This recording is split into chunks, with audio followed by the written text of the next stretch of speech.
Once upon a time, in a small, isolated village named Kafara, purity and morality were held in high esteem. The village elders upheld traditions that protected the dignity of women, ensuring that they remained chaste until marriage. The village was known for its strong cultural values, and the idea of promiscuity was unthinkable. For generations, Kafara thrived on its traditional values. The elders passed down wisdom through storytelling, and every household upheld the importance of virtue. Marriage was a sacred bond, and young women were raised with the understanding that their purity was a gift to their future husbands. The women of Kafara were respected, their roles in society honored, and their dignity preserved. Kafara was not just a place. It was a way of life. The village flourished with farming, fishing, and artisanal crafts that had been practiced for centuries. Everyone worked together, ensuring that no one went hungry. The men provided, the women nurtured, and the children learned the customs that had guided their ancestors. Despite the simplicity of life, there was a profound sense of contentment and unity among the villagers. But beneath the surface, whispers of change were brewing. Some of the younger generation, particularly those who had ventured outside the village for education or trade, returned with stories of a different world, one where traditions were not so rigid, and where wealth and luxury dictated a person's worth. While many dismissed these stories, others, particularly the youth, began to wonder, was there something more to life than the traditions they had always known? One fateful day, a group of wealthy businessmen and foreign tourists arrived in the village. They were drawn by its untouched beauty, the serenity of its landscapes, and the simplicity of life that seemed almost otherworldly. But they also brought with them money, influence, and a new way of life.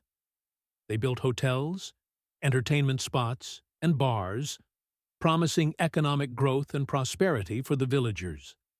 At first, the villagers welcomed these changes with open arms. The elders saw an opportunity for progress, believing that the investments would bring stability to their people. Many young men found employment in construction, while others started businesses to cater to the new visitors. The village, which had once relied solely on agriculture and fishing, now had a growing economy fueled by tourism and commerce. However, with prosperity came temptations. The strangers introduced modern luxuries that the villagers had never seen before. Jewelry, fine clothes, expensive perfumes, and technology that made life easier.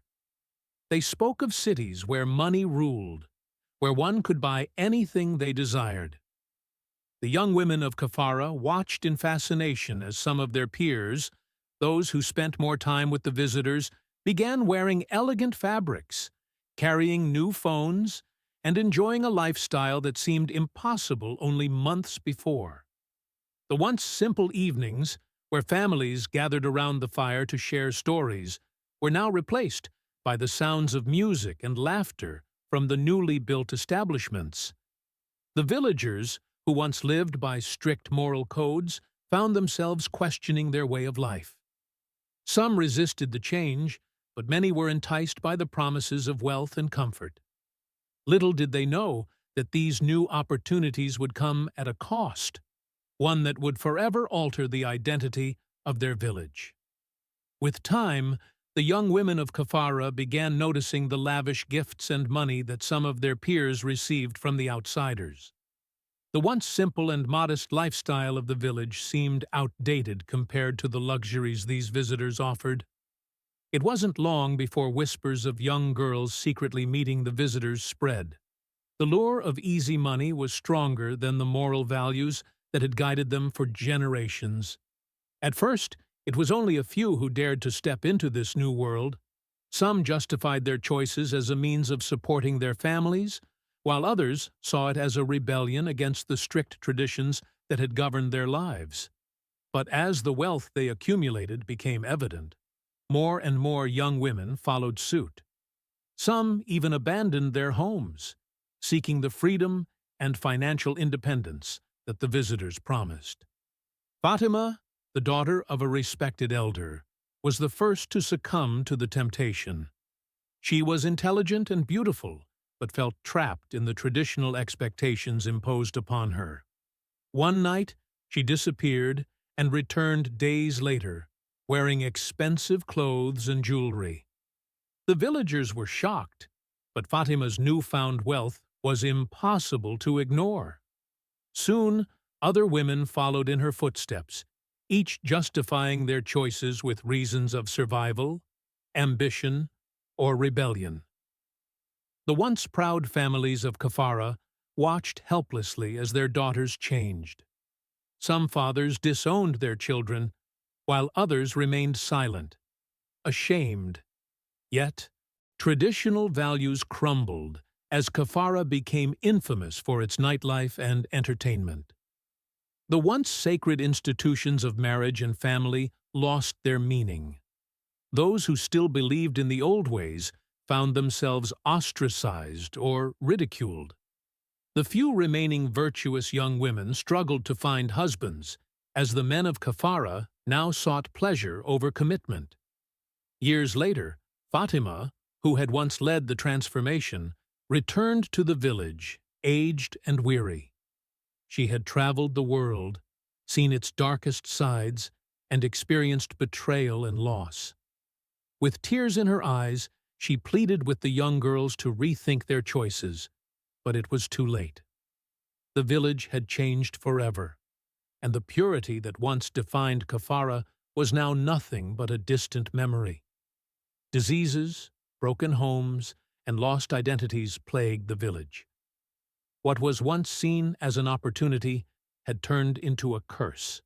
The men, unable to find devoted wives, left to seek solace in other villages. The women, having traded their innocence for wealth, found themselves alone and empty. Kafara was no longer the village of purity. It had become a cautionary tale for other communities. The story of Kafara spread far and wide, serving as a lesson to those who valued tradition and purity. The village, once a symbol of honor, was now a place of regret and lost values. While modernization and economic opportunities are important, the people of Kafara learned too late that true wealth is not found in material things, but in the values that define a community.